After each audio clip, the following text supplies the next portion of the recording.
السلام علیکم ورحمۃ اللہ وبرکاتہ۔ عزیز طلبہ، اللہ تعالیٰ کی ذات سے امید ہے کہ آپ سب خیریت سے ہوں گے اور آپ حضرات نے پچھلا کام مکمل کر لیا ہوگا۔ اس سے پہلے ہم باب افتعال کی التدریب الاول والثانی اور اسی طرح صرف کبیر کر رہے تھے اور وہ مکمل ہو چکی تھی۔ مجھے امید ہے کہ آپ نے گردانیں کچھ نہ کچھ یاد کی ہوں گی۔ اگر اس میں کچھ کمی رہ گئی ہے تو اس کو بیٹا اچھے طریقے سے یاد کریں۔ اور اب اگلا سبق شروع کرنے سے پہلے دعا پڑھ لیجئے۔ ربی یسر ولا تعسر وتمم بالخیر وبک نستعین یا فتاح یا فتاح یا فتاح۔ جی بیٹا کتابیں کھول لیجئے۔ جی تو عزیز طلبہ، یہ دیکھیے کہ یہ ہم گردانیں یاد کر رہے تھے۔ صرف کبیر تھی جس میں فعل ماضی معروف مجہول، مضارع معروف مجہول اور اسی طرح اسم فاعل، اسم مفعول، فعل امر اور فعل نہیں۔ یہ آپ کو 8 گردانیں دی گئی تھیں یاد کرنے کے لیے۔ تو اگر یاد ہو گئی ہیں تو آپ اس کو ایک سنائیں اپنے، جب کبھی آپ اسکول میں تشریف لائیں گے تو پھر ان کو بھی آپ نے سنانا ہے اور گھر میں اس کی مشق کرتے رہیں۔ پھر اس کے بعد اب یہ تدریب الثانی میں لکھنے کا کام تھا۔ یہ اوپر ایک ایک مصدر ایک ایک دیا گیا ہے، جبکہ اس سے آگے گردان بنانی ہے، جیسے اشتغل، انتظر، اختلف، اشتغل، یہ سب ماضی کے واحد مذکر غائب کے صیغے ہیں باب افتعال سے۔ لیکن آپ کو جو گردان بنانی ہے وہ یہاں لکھ دی گئی ہے۔ فعل منفی مؤکد بلند معروف، فعل یعنی یہاں اسم مفعول، فعل امر، فعل ماضی مجہول، فعل مضارع مجہول اور اسم فاعل۔ اب انتشر سے اسم فاعل کی گردان بنانی ہے، جس کا ایک صیغہ میں نے لکھ دیا ہے منتشرن۔ باقی تمام صیغے اسم فاعل کے آپ کو زبانی یاد ہوں گے، اگر نہیں تو آپ یہاں دیکھیے گا، اسم فاعل کی گردان سے مکمل کر لیں۔ 3 گردانیں میں نے لکھ دی ہیں۔ یہ جو مؤکد بلند معروف تھی، لن یشتغل، لن یشتغلا، لن یشتغلوا، لن تشتغلا، لن تشتغلا، لن یشتغلن، لن تشتغل، لن تشتغلا، لن تشتغلوا، لن تشتغلی، لن تشتغلا، لن تشتغلن، لن اشتغل، لن نشتغل، یہ میں نے مکمل کر دی۔ اسی طرح منتظر، منتظران، منتظرون، منتظرۃ، منتظرتان، منتظرات، یہ ویسے یہاں پر اسم مفعول کے کالم میں یہ سارا مکمل گردان اعراب کے ساتھ لکھی ہوئی ہے۔ اسی طرح یہ امر کی گردان تھی تو اکتسب، اکتسب، اکتسبا، اکتسبو، اسی طرح اختلف، اختلفا، اختلفو، اختلفی، اختلفا، اختلفنا۔ تو بقیہ بھی گردان مکمل کر لیں۔ آج ہم اگلا کام شروع کر رہے ہیں، جس میں انشاءاللہ اسی کی آگے تدریب الثانی، تدریب الثالث مکمل کریں گے۔ جی بیٹا دیکھیے اگلے صفحے پر التدریب الثالث دی گئی ہے، اور اس میں تدریب الثالث میں باب افتعال سے بننے والے افعال اور اسما کی نشاندہی کریں اور مثال کے مطابق اس کی تفصیل بھی لکھیں۔ پہلے آپ ایک مثال اور ایک آیت سمجھ لیں، اس کے مطابق آپ بقیہ کام کو مکمل کریں۔ دیکھیے فاجتنبوا، تو فا تو حرف ہے، یہ علادہ ہو جائے گا، تو امر کا صیغہ کیا تھا؟ اجتنبوا، اجتنبوا۔ اب یہاں اجتنبوا تو افتعلوا کے وزن پر ہے، اور اس کے حروف کیا ہیں؟ جیم، نون اور با، حروف اصلی۔ اور حروف زائدہ کون سے ہیں؟ الف، تا اور واو۔ 3 حروف اصلی ہیں، 3 زائد ہیں، اور امر حاضر معروف جمع مذکر حاضر کا صیغہ ہے۔ اسی طرح اب مثال کے طور پہ آپ دیکھیں، یہ آپ نے دیکھنا ہے یستریخون، تو میں نے آپ کو ایک علامت بتائی تھی جس سے آپ کو معلوم ہو جاتا ہے کہ یہ کون سا صیغہ ہے۔ شروع میں یا اور آخر میں واو نون، تو یہ کون سا صیغہ بنتا ہے؟ یہ مضارع کا جمع مذکر غائب کا صیغہ بنتا ہے۔ تو اب اس یستریخون کو لفظ یہاں لکھیں گے تو اس کا وزن کس طرح بنے گا؟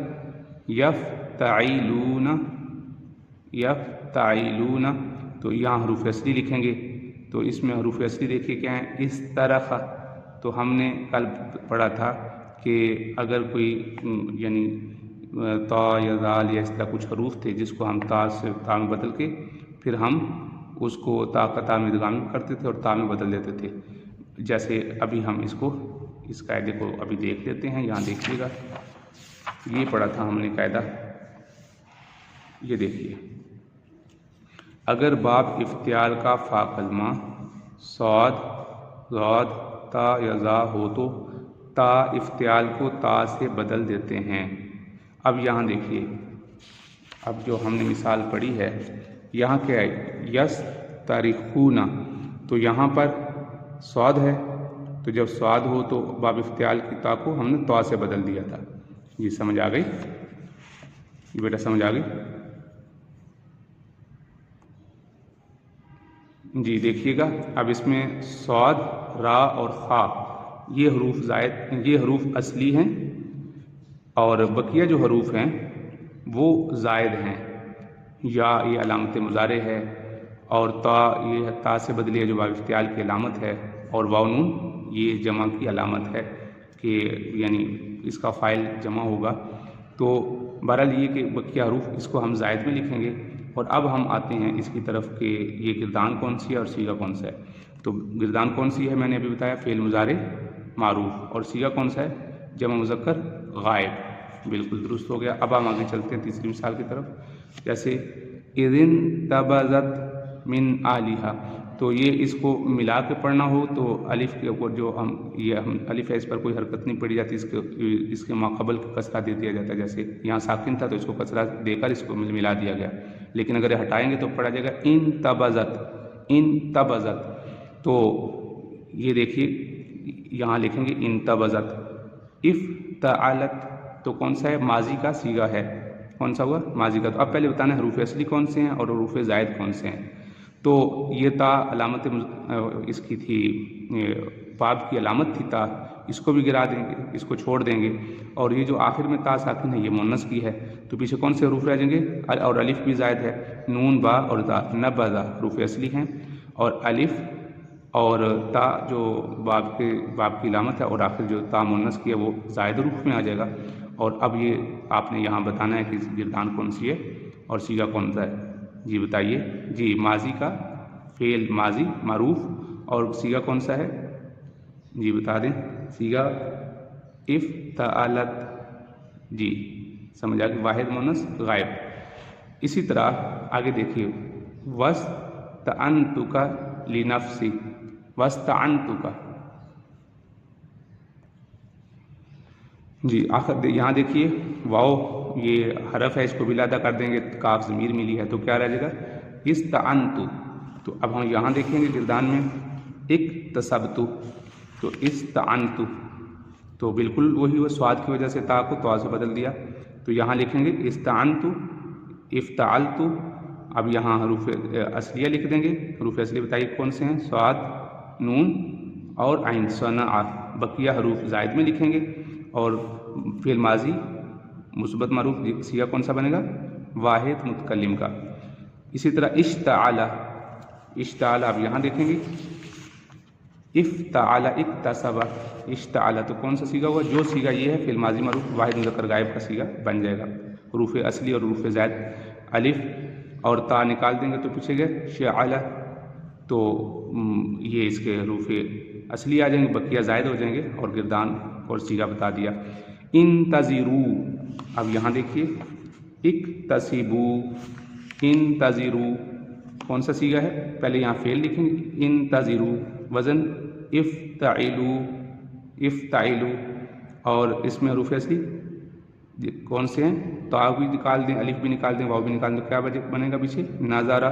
بقیہ حروف جو ہیں وہ زائد میں لکھ دیں، اور فعل امر اور یہی صیغہ آ جائے گا افتعلوا. وزن جب ایک ہے تو پھر صیغہ بھی وہی ہوگا. منتظرون. منتظرون یہ کون سی صیغہ بنے گا، جی بالکل درست، اسم فاعل کا. یہ دیکھیے مکتسبون. بقیہ آپ اس کی مکمل قیاس کریں. اور اسی طرح اختلفتم اکتسبتم یہ صیغہ لکھا ہوا ہے، اکتسبتم اختلفتم. تو یہ اس کو مکمل کر لیں. اب ہم آتے ہیں باب انفعال کی طرف. الدرس التاسع باب انفعال. باب انفعال کی علامت یہ ہے کہ اس باب میں فا کلمہ سے پہلے نون زائد ہوتا ہے، جیسے انصرف، انفعل.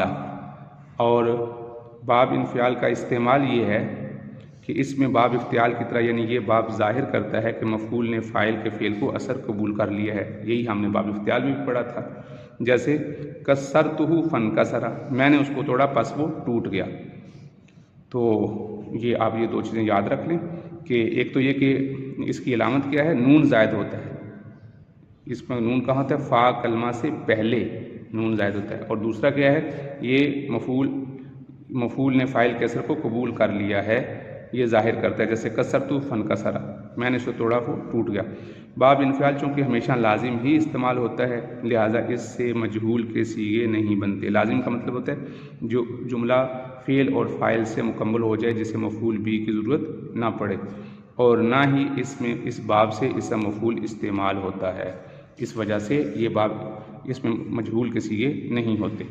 تو بیٹا جو آج یہ کام جو گردان دی گئی ہے لکھنے کا کام، اس کو مکمل کر لیں اور اس کو توجہ سے سن لیں، اگر وقت ملے تو یہ گردان آپ یاد کر لیجیے، بقیہ انشاءاللہ ہم نے اگلے ہفتے میں یہی باب مکمل کرنا ہے۔ السلام علیکم ورحمۃ اللہ وبرکاتہ۔